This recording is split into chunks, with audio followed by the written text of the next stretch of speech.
ಓಂ ನಮಃ ಶಿವಾಯ. ಸ್ವಾಮಿ ಕೊರಗಜ್ಜ. ನನ್ನೆಲ್ಲ ಪ್ರೀತಿ ವೀಕ್ಷಕರಿಗೆ ಶಿವಾಯಂ ಕನ್ನಡ ಆಧ್ಯಾತ್ಮಿಕ ಚಾನಲ್ಗೆ ಸ್ವಾಗತ.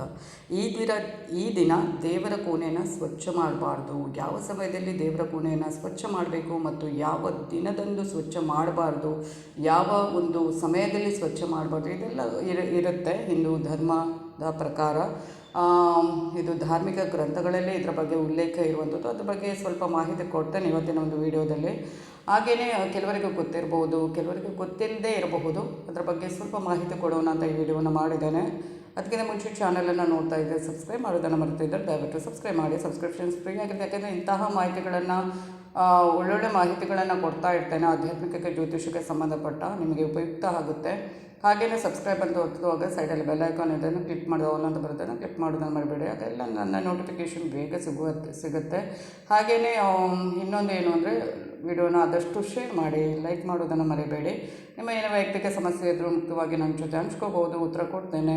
ಅದೇ ಸಮಸ್ಯೆನ ಬರೆದು ಕಳಿಸುವಾಗ ಕರೆಕ್ಟಾಗಿ ಬರೆದು ಕಳಿಸಿ, ಸಮಸ್ಯೆ ಏನು ಅಂತ ಡೀಟೇಲಾಗಿ ಬರೆದು ಕಳಿಸೋದು ನನಗೂ ಈಸಿ ಆಗುತ್ತೆ ಉತ್ತರ ಕೊಡೋಕ್ಕೆ. ಹಾಗೆ ರಾಶಿ ನಕ್ಷತ್ರ ತಿಳಿಸಿ, ಗೊತ್ತಿಲ್ಲ ಅಂದರೆ ಡೇಟ್ ಆಫ್ ಬರ್ತ್ ಹಾಕಿ. ಹಾಗೇನು ಕೆಲವರು ರಾಶಿ ನಕ್ಷತ್ರ ಗೊತ್ತಿರೋದರೆ ಡೇಟ್ ಆಫ್ ಬರ್ತ್ ಗೊತ್ತಿರುತ್ತೆ ಅಂಥವರು ಕೂಡ ಕೇಳಬಹುದು.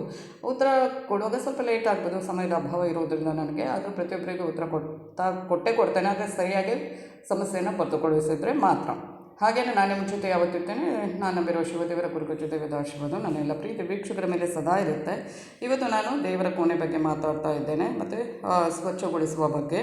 ಅಂದರೆ ದೇವರ ಕೋಣೆಯನ್ನು ನಾವು ಸ್ವಚ್ಛಗೊಳಿಸಿ ಪೂಜೆಯನ್ನು ಮಾಡುವ ಸಂಪ್ರದಾಯ. ಇಲ್ಲಿ ನಾವು ಯಾವ ದಿನ ದೇವರ ಕೋಣೆಯನ್ನು ಸ್ವಚ್ಛಗೊಳಿಸಬೇಕು, ಯಾವ ದಿನ ದೇವರ ಕೋಣೆಯನ್ನು ಸ್ವಚ್ಛಗೊಳಿಸುವುದು ಒಳ್ಳೆಯದಲ್ಲ, ಅದರ ಬಗ್ಗೆ ನೋಡೋಣ.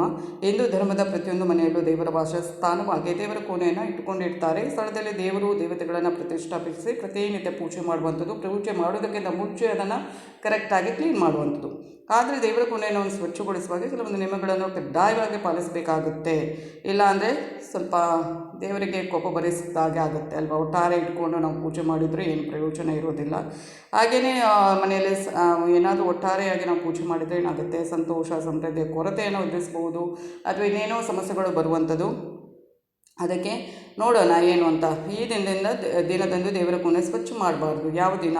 ಹಿಂದೂ ಧರ್ಮದಲ್ಲಿ ರಾತ್ರಿ ಸಮಯವನ್ನು ದೇವರು ದೇವತೆಗಳ ವಿಶ್ರಾಂತಿ ಸಮಯ ಅಂತ ಪರಿಗಣಿಸಲಾಗುತ್ತೆ. ಈ ಕಾರಣಕ್ಕಾಗಿ ದೇವರ ಕೋಣೆಯನ್ನು ರಾತ್ರಿ ಸಮಯದಲ್ಲಿ ಸ್ವಚ್ಛಗೊಳಿಸುವ ಬದಲಾಗಿ ಹಗಲಿನ ಸಮಯದಲ್ಲಿ ಸ್ವಚ್ಛಗೊಳಿಸಬೇಕು. ದೇವರು ಅಂದರೆ ಸೂರ್ಯ ಕಂತು ಟೈಮಲ್ಲಿ ನಾವು ದೇವರ ಕೋಣೆಯನ್ನು ಸ್ವಚ್ಛ ಮಾಡಬಾರ್ದು, ಅದಕ್ಕಿಂತ ಮುಂಚೆನೇ ಸ್ವಚ್ಛಗೊಳಿಸಬೇಕು. ಏನಾದರೂ ಇದ್ದರೆ ಬೆಳಗಿನ ಹೊತ್ತಿನಲ್ಲಿ ಮಾಡಬಹುದು.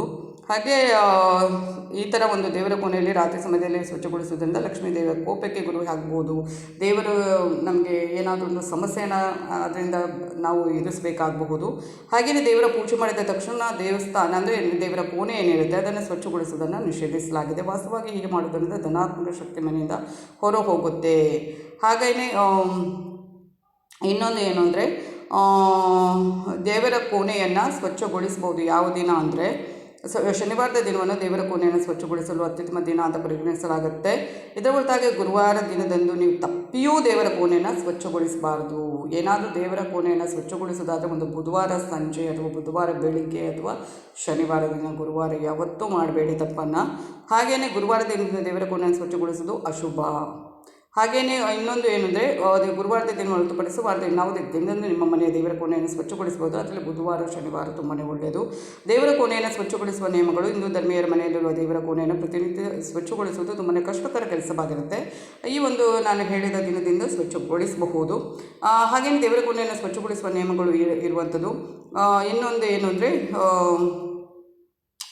ನಾನು ಹೇಳಿದ ದಿನ ಸ್ವಚ್ಛಗೊಳಿಸಿ, ಮತ್ತು ಯಾವ ಬುಧವಾರ ಬೆಳಿಗ್ಗೆ ಮಾಡ್ಬೋದು, ಬುಧವಾರ ಸಂಜೆ ಮಾಡ್ಬೋದು, ಮತ್ತು ಶನಿವಾರ ಮಾಡ್ಬೋದು. ಆದರೆ ಆದಷ್ಟು ಸೂರ್ಯ ಕಂತಿದ ನಂತರ ಮಾಡಬೇಡಿ, ಅದಕ್ಕಿಂತ ಮುಂಚೆ ಮಾಡಿದರೆ ಒಳ್ಳೆಯದು. ಹಾಗೆಯೇ ಎಲ್ಲ ನಿಯಮಗಳನ್ನು ಅನುಸಾರ ಮಾಡೋದರಿಂದ ಏನು ಆದಷ್ಟು ನಿಮಗೆ ದೇವರ ಒಂದು ಆಶೀರ್ವಾದ ಸಿಗುತ್ತೆ, ಮತ್ತು ಧನಾತ್ಮಕತೆ ನಿಮ್ಮ ಮನೆಯಲ್ಲಿ ನೆಲೆ ಆಗುವಂಥದ್ದು. ಏನಾದರೂ ನಕಾರಾತ್ಮಕತೆ ಮನೆಯಲ್ಲಿದ್ದರೆ ದೂರವಾಗುವಂಥದ್ದು. ಅಂದರೆ ಆದಷ್ಟು ದೇವರ ಕೋಣೆಯನ್ನು ನಂತರ ರಾತ್ರಿ ಸಮಯದಲ್ಲೂ ಕೂಡ ಸ್ವಚ್ಛ ಮಾಡಲಿಕ್ಕೆ ಹೋಗಬೇಡಿ. ಇವಿಷ್ಟು ನಿಯಮಗಳನ್ನು ಪಾಲಿಸಿ.